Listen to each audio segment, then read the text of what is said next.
MMG vlogs में आपका स्वागत है। आज हम जिस टॉपिक को डिस्कस करने जा रहे हैं वो एक बर्निंग टॉपिक है और सभी एस्पायरेंट्स के लिए ज़रूरी है उस चीज़ को समझना और सुनना। वो टॉपिक है कि SBI एस्पायरेंट्स जो हैं जिनका इंटरव्यू नेक्स्ट वीक में शेड्यूल्ड है, ये शायद वीडियो उनके काम आने वाली है। तो आज हम डिस्कस करेंगे कि इंटरव्यू में मैक्सिमम मार्क्स लेने के लिए क्या क्या जरूरी होता है और जो मिथ हैं कुछ लोगों के मन में उसको हम क्लियर करेंगे आज। और आज हम मिलवाने जा रहे हैं आपको एक ऐसे ऑफिसर से सेंट्रल बैंक ऑफ इंडिया में जिनका सिलेक्शन हुआ है IBPS PO के थ्रू और जिन्होंने इंटरव्यू में 90 मार्क्स लिए हैं। मेरे हिसाब से सबसे हाईएस्ट है ये मार्क्स। और आइए इनसे बात करते हैं और जानते हैं कि 90 मार्क्स कैसे लिए जाते हैं, उसके लिए क्या चीजें ध्यान में रखनी होती हैं। तो आइए मिलिए अब अनुज ग्रोवर। हाँ जी अनुज, कांग्रेट्स सबसे पहले तो कि आपने IBPS PO क्लियर किया है। हमारी तरफ से बहुत बहुत मुबारकें और आपको सेंट्रल बैंक अलॉट हुआ है। Thank you so much. और एक और अच्छी बात कि आपने इंटरव्यू में हाईएस्ट मार्क्स गेन किए हैं। तो हमारे व्यूअर्स को बताइए, या जो स्टेट बैंक का इंटरव्यू नेक्स्ट वीक में शेड्यूल्ड है जो वो देने जा रहे हैं, उनको बताइए कि उनको इंटरव्यू के लिए क्या क्या चीजें ध्यान में रखनी है ताकि वो हाईएस्ट मार्क्स ले पाए। प्लीज। देखो, सबसे पहले तो मैं ऑल द बेस्ट कहना चाहूंगा जो भी लोग SBI का इंटरव्यू देने जा रहे हैं, SBI के लिए अपियर कर रहे हैं। और आज ये वीडियो बनाने का पर्पस भी यही है कि कुछ मिथ्स जो है इंटरव्यू के लेके जो रहते हैं एस्पायरेंट्स के माइंड में, हम लोगों के माइंड में इन जनरल, कि इंटरव्यू कैसा होना चाहिए। हमारे मन में बहुत सारी चीजें होती हैं कि ऐसे होना चाहिए, इंटरव्यू में ऐसे बोलना है, आपने पैनल को ऐसे बोलना है, उसके मन में ये नहीं आना चाहिए, अगर आपको कुछ नहीं आता तो शिट ये क्या हो गया। ठीक है, तो ये सब मिथ्स जो हैं हम आज क्लियर करेंगे और आई थिंक मेरा एक्सपीरियंस आपके लिए हैंडी रहेगा आपका जो SBI का इंटरव्यू आने वाला है। तो हाँ जी अनुज, सबसे पहले आप ये बताइए कि आपने इंटरव्यू में कितना स्कोर किया है और आपका इंटरव्यू किस तरह से गया था, आपने किन किन चीजों का ध्यान किया इंटरव्यू को करते हुए। तो सबसे पहली बात तो आज ही रिजल्ट आया है IBPS PO का and I am fortunate enough कि मुझे इंटरव्यू में 90 on 100 मार्क्स मिले हैं, which is considered a great score considering the IBPS norms. So 90 marks मेरे आए हैं and I have been allotted Central Bank of India. हाँ जी अनुज, सबसे पहले ये बताइए कि आज आपके इंटरव्यू में कितने मार्क्स आए और आपका ओवरऑल रिजल्ट कैसा रहा। तो रिजल्ट्स आज ही आए हैं IBPS PO के एंड मैंने सुबह चेक किया, 9:15 बजे के आसपास रिजल्ट आ गया था। तो मैं कॉलेज प्रोफेसर हूँ, मैं टीच करता हूँ कॉलेज में। तो क्लास में ही मैंने देख रहा था, एक बार फोन स्क्रॉलिंग कर रहा था तो लिखा है कि रिजल्ट आउट। सो मैंने बच्चों को बोला कि बच्चों तुम ये 2 पॉइंट्स पढ़ो, तब तक मैं चेक करके आता हूँ अपना रिजल्ट। एंड जब मैंने खोला रिजल्ट तो पहली लाइन ही वही पढ़ी, that we are glad to inform you. I was like yes, ठीक है, कोई ना कोई बैंक तो आ गया है। एंड मैंने वहीं पे देखा कि कौन सा बैंक आया है, फिर क्या है। फिर मेंस के मार्क्स भी इनफैक्ट मैंने परसों ही अपने चेक किए थे, क्योंकि पहले तो मुझे आई वाज नर्वस कि कितने मार्क्स होंगे क्या होगा, बट मैंने फिर परसों कर लिए चेक और उसके बेसिस पे मैंने निकाला कि मेरे मेंस में कितने नंबर हैं। इंटरव्यू के मैंने कैलकुलेट करे तो इंटरव्यू में मैंने देखा कि मुझे 90 मार्क्स मिले हैं out of 100। So it was very unexpected. आप एक्सपेक्ट कभी भी नहीं करते हो कि आपको नहीं मिलते हैं, नॉर्मली नहीं मिलते हैं, बिल्कुल। और आपका इंटरव्यू जितना मर्जी अच्छा हो जाए, आप यू डोंट एक्सपेक्ट कि आपको 90 मार्क्स मिल जाएंगे, क्योंकि बहुत सब्जेक्टिव होता है। अगर आपको लगता है कि आपका इंटरव्यू अच्छा हुआ तो सामने वाली पार्टी को क्या लगा, सामने वाली पार्टी को कई बार लगता है कि बहुत अच्छा इंटरव्यू है, आपको लगता है नहीं बहुत एवरेज रहा, मेरा तरीका एवरेज था, मुझे आंसर्स नहीं आते थे। तो 90 मार्क्स मेरा रहा इंटरव्यू में स्कोर। और मैं आज शेयर करना चाहूंगा आपके साथ जो SBI PO के एस्पायरेंट्स हैं जिनका नेक्स्ट ईयर जिन्होंने IBPS देना है, RRB PO देना है, कि आप क्या क्या चीजें ध्यान में रख सकते हैं जिससे आपका स्कोर मैक्सिमाइज हो सकता है इंटरव्यू में। तो जो मेरे टेकअवेज हैं, और साथ के साथ ही इसी वीडियो के थ्रू मैं कुछ मिथ्स भी ब्रेक करना चाहूंगा जो बहुत कॉमन मिथ्स चलते हैं ऑनलाइन, आप लोगों के मन में है, मेरे मन में थे पहले, जो अब ब्रेक हो गए हैं कि इंटरव्यू में नहीं ऐसा करना है, आपने ऐसा बोलना है, आपको ऐसा होना चाहिए, वैसा होना चाहिए। तो ये मिथ्स जो हैं हम लोग ब्रेक करेंगे आज की वीडियो में। तो आपने क्या क्या चीजें फेस की या क्या आपको लगा, क्या आपने डिफरेंट किया जो बाकी एस्पायरेंट्स नहीं करते हैं? देखो, चाहे SBI का इंटरव्यू हो, IBPS का हो, जो प्रोबेशनरी ऑफिसर्स का इंटरव्यू होता है, तो वही कॉमन चीजें आपकी होती हैं पढ़ने लायक। एक तो वही बैंकिंग अवेयरनेस आप लोग पढ़ते हैं, सभी पढ़ते हैं भाई, उसका कोई भी कैप्सूल, एक दो मार्केट में आते हैं, फेस क्लाउड के, ऑलिव बोर्ड के, जो भी आपको पसंद आते हैं, ऑनलाइन सोर्सेज कुछ लोग फॉलो करते हैं, तो आप वो फॉलो करते हैं। दूसरी चीज होती है करंट अफेयर्स। करंट अफेयर्स के लिए न्यूज़पेपर आप लोग फॉलो करते हैं, या कोई भी यूट्यूब चैनल हो गया, या जनरल कई लोग न्यूज फॉलो करते हैं, ठीक है। या अपनी तीसरी चीज है अपनी सेल्फ इंट्रोडक्शन, जो सबसे पहला क्वेश्चन जनरली पूछा जाता है कि इंट्रोड्यूस योरसेल्फ। तो आप लोग ये तैयार करते हैं। तो ये बेसिक चीजें हैं, ये सब तैयार करते हैं। मैंने भी तैयार करी थी कि जाते ही आपका इंट्रोडक्शन का क्वेश्चन होता है, मुझसे ही पूछा गया था कि इंट्रोड्यूस योरसेल्फ, ठीक है। कुछ बैंकिंग के क्वेश्चंस पूछे गए थे, ठीक है, कुछ जीके के क्वेश्चंस पूछे गए थे, प्लस आपके बैकग्राउंड के रिलेटेड क्वेश्चंस कि अगर जैसे I am masters in commerce, तो मेरे से कॉमर्स के कुछ क्वेश्चंस पूछे गए थे कि जो मैंने अपने बीकॉम एमकॉम में पढ़े हैं, plus I am professor in a college, so उससे रिलेटेड कि आप क्या क्या पढ़ाते हो और क्या क्या उससे रिलेटेड मुझसे सवाल पूछे गए थे कि जो मैं पढ़ाता हूँ। तो that were very basic questions for me, because वो मैं पढ़ा रहा हूँ ऑलरेडी। ठीक है। और एक चीज और, जो लोगों का मिथ है, जहां तक मैंने सुना और पढ़ा है, तो लोग प्रेफर करते हैं कि इंग्लिश बोली जाए क्योंकि ये ऑफिसर का टेस्ट रहता है। तो इंटरव्यू में आप क्या कहते हैं कि इंग्लिश में बात करनी चाहिए, अपनी लोकल लैंग्वेज में करनी चाहिए, हिंदी में करनी चाहिए, आप क्या प्रेफर करेंगे? तो देखो, इंग्लिश में I am very comfortable because मेरा बैकग्राउंड हमेशा इंग्लिश मीडियम का रहा है। I am a convent educated person, तो इंग्लिश में कंफर्टेबल हूँ, मैं बोल लेता हूँ, अच्छी बोल लेता हूँ, फ्लुएंट बोल लेता हूँ। एंड जब मेरा रिजल्ट आया था मेंस का, तो मैं तैयारी भी कर रहा था, मैं इंग्लिश में ही कोशिश करता था कि मैं आंसर्स दूं, जो भी मैं आंसर्स अपने मन में प्रैक्टिस करता था, मिरर के आगे प्रैक्टिस करता था। तो आई वाज लाइक कि मुझे इंग्लिश ही बोलनी है, तो मैं इंग्लिश में ही आंसर देता था।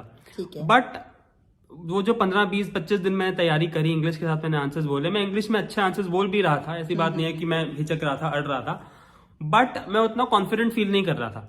ठीक है, हिंदी तो है ना कि जैसे मैं अभी बोल रहा हूँ, मुझे सोचना नहीं पड़ रहा है आपसे बात करते हुए, बट इंग्लिश में कहीं ना कहीं मुझे सेंटेंसेस फ्रेम करके फिर बोलना पड़ता था, बिकॉज हमारी इतनी हैबिचुअल लैंग्वेज नहीं है, हम रोज इंग्लिश में बात नहीं करते हैं। इट इज ऑन दीज जो इवेंट्स होते हैं, इनमें ही हम इंग्लिश में बात करने के लिए हम सोचते हैं, हम इंग्लिश में बात करते हैं। तो ठीक है, मैं तैयारी कर रहा था, मैं इंग्लिश में बात कर रहा था। ठीक है। तो मुझे याद है मेरा इंटरव्यू था on 11th of February, yes 11th of February को मेरा इंटरव्यू था, और मैं 10 फरवरी को मैंने मम्मी के पास गया। मैंने कहा मम्मी, मैं बैंकिंग भी पढ़ ली है, मैं इंट्रोडक्शन भी तैयार कर लिया है, मैंने सब्जेक्ट भी पढ़ लिए हैं, बट मैं फिर भी कॉन्फिडेंट नहीं फील कर पा रहा। मुझे लगता है मैं इंग्लिश में अपने आप को उतने अच्छे से एक्सप्रेस नहीं कर पा रहा हूँ जितने अच्छे से मैं हिंदी में अपने आप को एक्सप्रेस करूंगा। ठीक है। तो मम्मी को भी था कि ठीक है, जिस लैंग्वेज में आप कंफर्टेबल हो आप उसी लैंग्वेज में एक्सप्रेस करो। They are not looking for your language की आप इंग्लिश बहुत अच्छी बोल सकते हो, तो that is very good. Strongly अपनी बात को कहना आना चाहिए, लैंग्वेज मैटर नहीं करती है। तो मुझे लगा कि नहीं,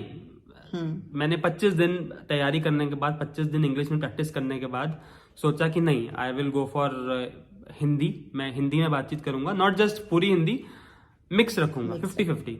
कहीं जगह जहां मुझे लगेगा कि हिंदी में बात करनी है तो हिंदी में करूंगा, और जहां मुझे लगेगा कि इंग्लिश में बात करनी है तो मैं इंग्लिश में बात करूंगा, जैसे मुझे कंफर्टेबल लगेगा। तो मैंने 10 फरवरी को इंटरव्यू के एक दिन पहले डिसाइड किया कि नहीं, I will speak in Hindi, मैं अपने आप को हिंदी में एक्सप्रेस करूंगा, चाहे मुझे उसके लिए 2 नंबर गंवाने ही क्यों ना पड़े, बट मुझे सेटिस्फेक्शन रहेगी कि मैंने अपना पॉइंट अच्छे से रखा उनके सामने। तो मैंने एक दिन पहले, 24 घंटे पहले डिसाइड किया कि मैं हिंदी में बात करूंगा, और मैंने वही किया। अच्छा अनुज, ये बताइए कि जब आप पैनल के सामने गए, जब आपने एंट्री ली, तो आपने इंग्लिश में बात शुरू करी या हिंदी में ही शुरुआत कर दी, जैसे अपना इंट्रो देना होता है या कुछ भी और? तो मैं जैसे ही एंटर हुआ तो they asked me to sit, तो मैं बैठा। तो जैसे ही मैडम थी वहाँ पे, उन्होंने बोला कि इंट्रोड्यूस योरसेल्फ। बहुत बेसिक क्वेश्चन आप एक्सपेक्ट भी करते हैं, हर कोई तैयारी भी करके जाता है इसकी, कि अपना नाम, अपना एजुकेशनल बैकग्राउंड। मैंने बोला भाई, मैंने इंग्लिश में ही बोला, जस्ट बिकॉज क्योंकि मैंने अच्छे से प्रिपेयर कर रखा था, और मैंने मतलब अपने दिमाग में उसको 30-40 बार बोल चुका था ऑलरेडी कि मेरा नाम ये है, आई बिलोंग फ्रॉम हेयर, मैंने ये किया है, वो किया है, और जो भी बेसिक चीजें थी मैंने बताया उसके बारे में, वो इंग्लिश में बताया मैंने। फिर उससे ही काउंटर क्वेश्चन निकलने लगे कि अच्छा आप कॉलेज में हो, आप क्यों छोड़ना चाह रहे हो, आप प्रोफेसर हो वहाँ पे, आपने मेरे सब्जेक्ट के क्वेश्चन, और वो सारे मैंने आंसर करे हिंदी में, to be very honest, normal Hindi में, जैसे मैं आपसे अभी बात कर रहा हूँ, मेरा यही टोन था, बिल्कुल एग्जैक्टली ऐसा। उस टाइम मेरे दिमाग में आया भी नहीं कि यार मुझे इंग्लिश भी तो बोलनी है, मैं तो इंग्लिश प्रिपेयर करके आया था, ऑफिसर का इंटरव्यू, थोड़ा इंग्लिश भी तो बोलनी है। नहीं, इट इज जस्ट दैट उन्होंने मेरे से क्वेश्चंस पूछते गए, मैं उनका जवाब देता गया हिंदी में, प्योर हिंदी में। और वो 15 मिनट जो मेरा इंटरव्यू चला, मुझे बाहर आके रियलाइज हुआ कि शिट, मैंने तो सारी हिंदी बोली, सारी हिंदी में ही बात करी। मैं सोच के गया था कि चलो 50-50, कहीं हिंदी बोल ली, कहीं इंग्लिश बोल ली, बट मैंने टोटली हिंदी में बात करी, एंड दैट वाज गुड। मुझे अब लगता है, क्योंकि कंसिडरिंग कि मेरे one of the highest marks हैं IBPS PO इंटरव्यू में, तो language is not a consideration. First myth I'm breaking is language is not a consideration. They are not looking for your English speaking skills. They are looking for what, मतलब आपके अंदर क्या चीज है, आप जो अगर बता रहे हो कुछ भी चीज, तो आप किस तरीके से बता पा रहे हो।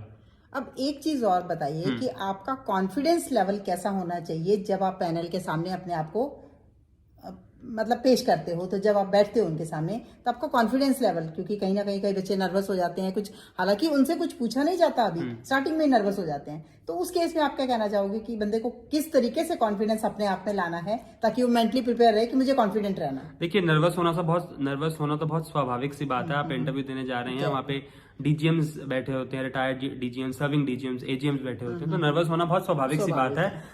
आप ये भी सोच सकते हैं कि अगर वो 5 लोग हैं जिनके सामने आप जा रहे हैं, वो तो आपको नहीं जानते हैं, ना ही आप उनको जानते हैं, तो डरने का कोई लॉजिक नहीं रह जाता। आप डरिए मत। आप सोचिए कि इस पैनल से इस 15 मिनट के बाद आपने जिंदगी में कभी भी नहीं मिलना, कभी भी नहीं मिलना, शायद क्या कभी भी नहीं मिलना, कभी भी नहीं मिलना, कभी भी नहीं। तो निडर होके जा सकते हैं। बिल्कुल, वो कहावत है ना कि fake it till you make it, तो फेक करो। अगर आप कॉन्फिडेंट ही नहीं हो तो show that you are confident. अगर अपने दिमाग को आप बताओगे ना कि मैं कॉन्फिडेंट फील कर रहा हूँ, तो आपका दिमाग ऑटोमेटिकली आपको कॉन्फिडेंट वाइब देगा।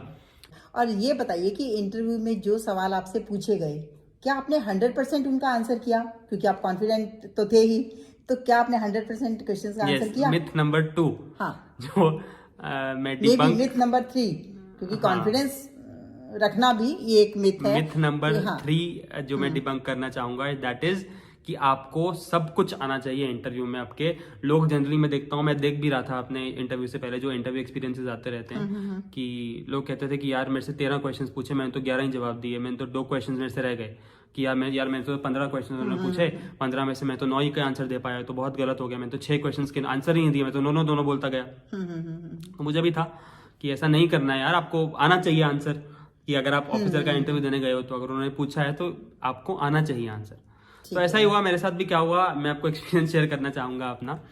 तो कॉमर्स में उन्होंने मेरे से बहुत सिंपल सी एंट्री पूछी, क्योंकि बिकॉज मैं कॉमर्स बैकग्राउंड का हूँ, तो उन्होंने मेरे से पूछा कि मेरे इंट्रोडक्शन के बाद, इंट्रोडक्शन मैंने काफ़ी अच्छे से दी, अच्छे से कॉन्फिडेंटली दी। तो इंट्रोडक्शन के बाद वो मेरे से पूछते हैं कि अच्छा बताओ, डेप्रिसिएशन की जर्नल एंट्री क्या होती है? कॉमर्स का क्वेश्चन है, बेसिक क्वेश्चन है, बहुत बड़ा हाई फाई क्वेश्चन नहीं है। तो सिंपल एंट्री है, मुझे आती भी थी, but I was not very sure कि ये होना चाहिए या नहीं होना चाहिए। तो मैंने उनसे पूछा, सर मैं गेस कर सकता हूँ? तो वो कहते गेस नहीं, यू शुड नो। तो जो 2 मेरे मन में जो आंसर था वो सही था, बाद में मुझे पता चला, बट मैंने कहा सर मैं आई एम नॉट श्योर, तो मैं गेस भी नहीं करूंगा फिर। तो दे सेड कि अभी तक तो आप बहुत अच्छा जा रहे थे, बट ये तो बहुत बेसिक क्वेश्चन है कॉमर्स का, आप कह रहे हो आप प्रोफेसर हो, आपको ये भी नहीं आ रहा है। तो आई वॉज लाइक कि ठीक है सर, नहीं आ रहा है अब मैं, but I didn't lose my cool. मैंने कहा ठीक है सर, अब नहीं आ रहा तो अब क्या कर सकते हैं। तो ठीक है, ये क्वेश्चन मुझे नहीं आया। एक उन्होंने मेरे से रेशो का क्वेश्चन पूछा, तो वो मैंने बताया उनको, तो वो चुप हो गए। तो मैंने कहा सर आगे एक्सप्लेन करूं इसको, आप चुप हो गए हैं। तो कहते नहीं ये गलत है आपका आंसर। तो मैंने कहा ओके, तो क्या है इसका आंसर? वो बताने लग गए कि इसका ये आंसर नहीं, ये आंसर है। तो 2 जो मैंने ही बताया था वो सही था, क्योंकि इस रेशो के 2 आंसर्स हो सकते हैं, बट मैंने आर्ग्यू करना ठीक नहीं समझा उस समय। तो क्या करना था? तो मैंने उनसे पूछ लिया कि सर अच्छा एक बार जो आपने बताया एक बार दोबारा रिपीट करेंगे? हाँ, तो उन्होंने मुझे, ये रही कॉन्फिडेंस की बात। हाँ, तो मुझे था कि जो मेरे को तो आता है जो ठीक है, तो सर ने जो बताया मैंने पूछ लिया कि सर जो आपने बताया तो एक बार दोबारा रिपीट कर देंगे मेरे लिए, ताकि मेरे दिमाग में वो चला जाए। तो उन्होंने बताया कि बेटा ऐसे है ये है वो, तो ठीक है, आई सेड ओके। तो दूसरा क्वेश्चन मैंने जो आंसर नहीं किया, ठीक है। तीसरी चीज उन्होंने पूछा मेरे से, एक सर थे, चेयरमैन सर नहीं थे, तो तीसरे सर से, तो दे आस्क्ड मी कि न्यूज़ फॉलो करते हो? तो yes, I said yes follow करता हूँ। तो आई सेड कि हाँ, न्यूज़पेपर्स मैं जनरली नहीं पढ़ता हूँ, बट मैंने अपने फ़ोन में ऐप्स डाउनलोड करी हैं, तो मैं ऐप्स ही स्क्रॉल करता हूँ जब भी मुझे कॉलेज में फ्री लेक्चर होता है, टाइम मिलता है। तो दे सेड ओके। तो दे आस्क्ड कि अच्छा कल राजस्थान विधानसभा में क्या हुआ? तो आई सेड सॉरी सर, मैंने इस बारे में नहीं पढ़ा। सो दे वर लाइक ओके, कोई बात नहीं। तो दी वर द क्वेश्चंस की 3-4 क्वेश्चन थे जिनके मैं आंसर नहीं कर पाया, और ये बहुत मेजर क्वेश्चंस थे। सही बात। राजस्थान विधानसभा में क्या हुआ मुझे पता होना चाहिए था, बिकॉज एक दिन पहले ही बजट आया था राजस्थान का, एग्जैक्टली। तो मुझे बाय वर्च्यू मुझे पता होना चाहिए था कि कल क्या हुआ, क्योंकि I should have gone through the newspapers, जो मैंने नहीं किया था। देवर लाइक ओके, नहीं पता तो ठीक है, कोई बहुत बड़ी बात नहीं है, हर इंसान को हर चीज नहीं पता हो सकती है। मतलब उनको अपना लैंग्वेज का ध्यान रखना है, जिसमें वो कंफर्टेबल हैं उसमें बात करें। दूसरा, उनको कॉन्फिडेंस लेवल अपना नहीं लूज करना है। तीसरा ये है कि अगर आपको कुछ नहीं आता तो आप सॉरी कह के बाहर आ सकते हो, कोई ऐसा इशू नहीं है। कोई ऐसा इशू नहीं है, कोई भी ऐसा इशू नहीं है। आपसे 10 से 12 सवाल पूछे गए, अगर 3 का नहीं भी आंसर आया तो नो इशू, कोई दिक्कत नहीं है। उन्होंने ऐसा थोड़ी ना सोचा कि ठीक है, अच्छा इसको नहीं पता कि विधानसभा में क्या हुआ, चल -2, इसको नहीं पता कि डेप्रिसिएशन की एंट्री क्या, चल भाई -5। तो इन चीजों को एसबीआई एस्पायरेंट्स जो हैं, जो इंटरव्यू के लिए नेक्स्ट वीक में जा रहे हैं, उनको ध्यान कर सकते हो आप कि ना आना कोई बड़ी गलती नहीं है। आपको अपनी चीज अपनी लैंग्वेज में समझाना आना चाहिए। लैंग्वेज का बैरियर नहीं है, ठीक है। मैंने हिंदी में बात करी आपके सामने, चंडीगढ़ सेंटर पे, चंडीगढ़ में मेरा इंटरव्यू था, चंडीगढ़ पीएनबी ऑफिस में मेरा इंटरव्यू था, और हिंदी में मैंने बातचीत करी। 80% इंटरव्यू मेरा हिंदी में चला एंड रिजल्ट्स आपके सामने हैं। मेरे मेंस में I passed mains by marginal number, तो फिर भी मेरा सिलेक्शन हो गया just because of the interview marks. Interview में बिकॉज मेरे 90 मार्क्स थे। मैटर करता है क्योंकि 80% वेटेज 2 मेंस का है, बट 20% बहुत छोटा वेटेज है इंटरव्यू का, 20% सिर्फ। और एसबीआई में आप लोगों को तो ये फायदा है जो एसबीआई में भर रहे हैं कि 75% वेटेज मेंस का है, 25% वेटेज, 25% वेटेज है इंटरव्यू का। तो इंटरव्यू का वेटेज, इंटरव्यू का एक जो इंपॉर्टेंस है वो और भी बढ़ जाता है एसबीआई में। अगर आप मार्जिनली भी स्कोर कर रहे हैं, मैं अगर अपने केस में बताऊं तो I was just some 1 mark above the cut off, तो फिर भी 90 मार्क्स ला के आई मेड द कट। और ऐसे भी हैं जो जिनके 10-15 नंबर ऊपर भी थे कट ऑफ के, and they could not make the cut because of the interview. तो डरिए मत, उस पैनल से आपने कभी नहीं मिलना है। लैंग्वेज कंसिडरेशन नहीं है, इंग्लिश नहीं बोली जा रही है तो इंग्लिश मत बोलिए। इंग्लिश बोलेंगे तो खराब ही होगा काम। इंग्लिश नहीं बोली जा रही है, इंग्लिश मत बोलिए। सवाल नहीं आ रहे हैं तो नर्वस मत होइए, just say sorry sir I can not recall at the moment, और कॉन्फिडेंट रहिए, बी हैप्पी। और लास्ट में मेरे को याद है मैं निकलते वो बोला था, जब उन्होंने कहा कि और इंटरव्यू इज ओवर, तो मैंने बोला था thank you sir, thank you ma'am, thank you for the experience. तो इट इज जस्ट दैट आपको कुछ डिफरेंट करना है, ठीक है, वो अच्छा रहा होगा। एस्पायरेंट्स को जिनका इंटरव्यू है नेक्स्ट वीक में शेड्यूल्ड है, सभी को ऑल द बेस्ट हमारी तरफ से। अपने इंटरव्यू एक्सपीरियंसेस जो है वो शेयर करते रहिएगा। उम्मीद करती हूँ काफी लोगों के ये इंटरव्यू काम आएगा, तो देखना ना भूलिएगा। Thank you so much for watching. Thank you everyone, bye bye. Bye.